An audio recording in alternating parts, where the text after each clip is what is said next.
balls over the receivers' heads today. Had some guys open. Thought the wideouts did a nice job. At quarterback, I thought we were pretty sporadic.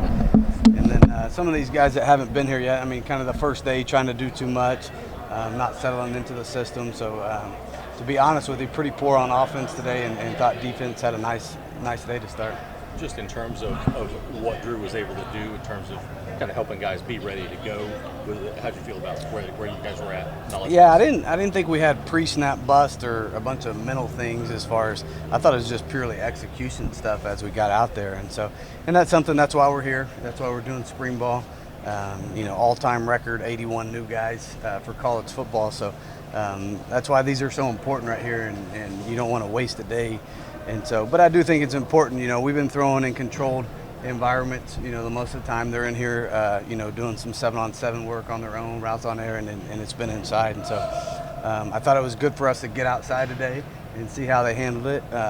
Didn't go as planned, but that's a good thing about sports, a good thing about football. You wake up tomorrow, you start correcting things. And especially spring ball, we'll have a day off and be able to walk through and correct a lot of things and see how we come back to compete on day 2 on Wednesday. I always heard your college head coach liked it when the offense was better every day. There are some offensive coaches like to see the defense jump up and fight the offense pretty good. Where are you on that? It's taken me a while to learn how to deal with that, to be honest with you. So it was really good for me to go to Washington State and work for a defensive head coach in Jake Dicker.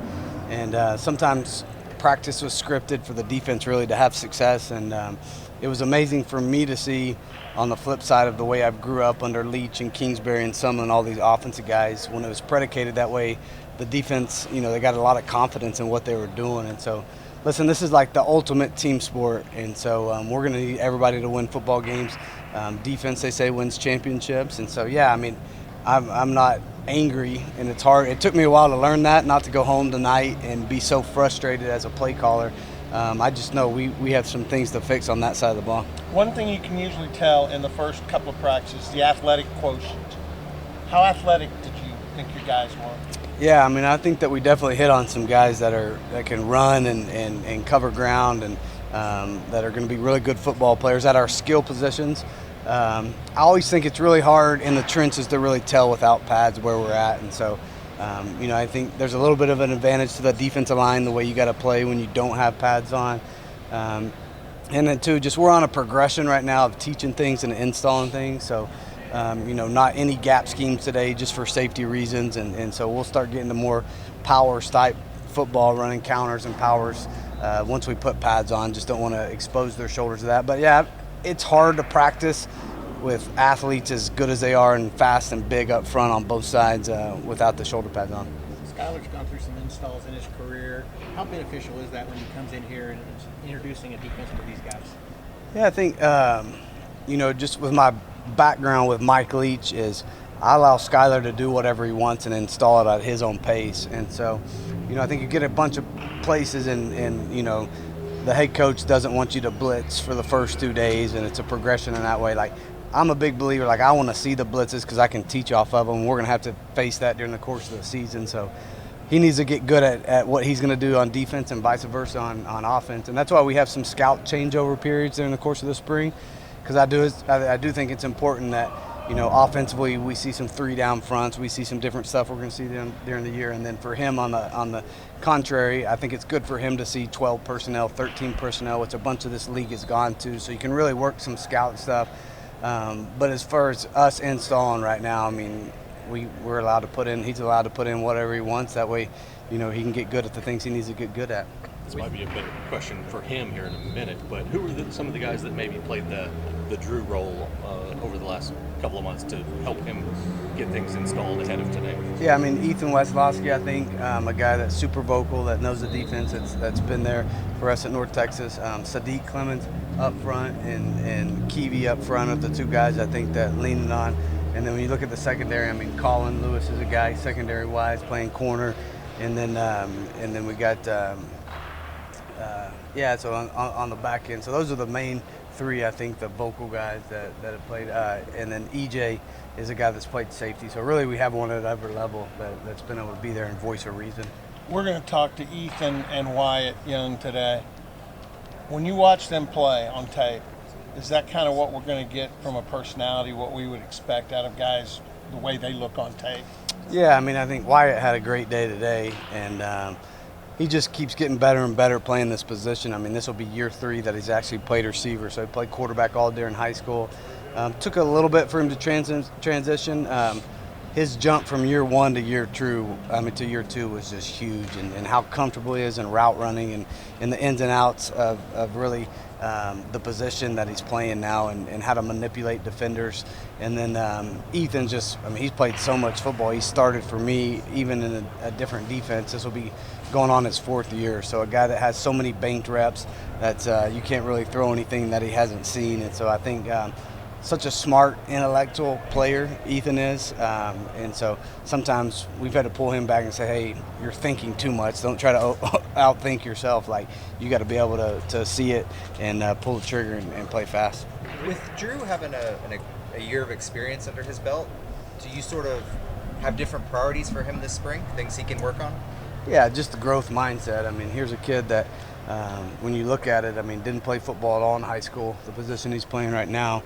So you look at his body of work, I mean, we're at 13 or 14 games that he started. And so although, had so much success last year, I mean, I think he's still in such a growth phase of his life. And then obviously the speed of the game is going to be a little bit faster, playing P4 football and being able to adjust to the speed of the game and realize, how much faster he has to get some balls out, anticipate a little bit more, how much tighter some of the man coverage stuff's going to be.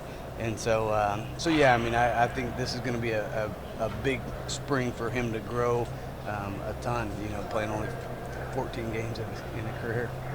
With 81 new guys on the roster, did you schedule this any different than you schedule a normal practice just because there's so much new happening for everybody? No, exactly the same. I think that, just looking at size of rosters and how many people right now, I mean, there's an aspect that we got to be smart with our guys, just because I think our 2 deep, we feel really good about right now. Now we'll start establishing some depth with some of these young guys, but at the same time, I mean, at some spots we fall off in a hurry, and I think that's all at college football right now. And so a little bit more of an NFL mindset, really monitoring your guys that can play football, monitor their reps during the spring, make sure that they're still gelling with their teammates and bonding, getting on the same page, get their communication stuff out. And two, you get so much stuff that you can do off the field wise during the off season. And so in our 8-hour weeks for the last month and a half, we've come out here, we're walking through, we're doing drills, we're verbalizing what's going on. So we're a little bit ahead as far as that's considered. And then we have all summer to be able to get them back out here on the field and do some more, kind of OTA style practices. Eric, OSU, no matter who came in as coach, needed some quarterback infusion. They hired a guy that had sort of an in on a really good one. Going forward, though, do you see yourself more as a guy that's trying to develop high school guys to become your quarterback, or constantly going to the portal, or something in between? Yeah, high school, and I say that, I think, every year is different. You never know what's going to happen, and, you never know with even Drew. I mean, Drew has a great year and comes out of the NFL next year, then all of a sudden you're in a different market than what you thought you were going to. So I think you got to be flexible this day and age, just with the volatility of where football is right now. But yeah, we're focusing in hard on getting us a high school kid in here to develop. We got Brody in this year. I think Brody's really shown some promises for a young guy. And so yeah, we'll always try to find the best high school guy and get him in here and develop him. And then, obviously the retainment piece of it's the next piece. We asked you at the opener about facilities. Now that you're getting to practice your first game here, just your thought on the facilities here. Yeah, phenomenal here. Almost too much space, I would say.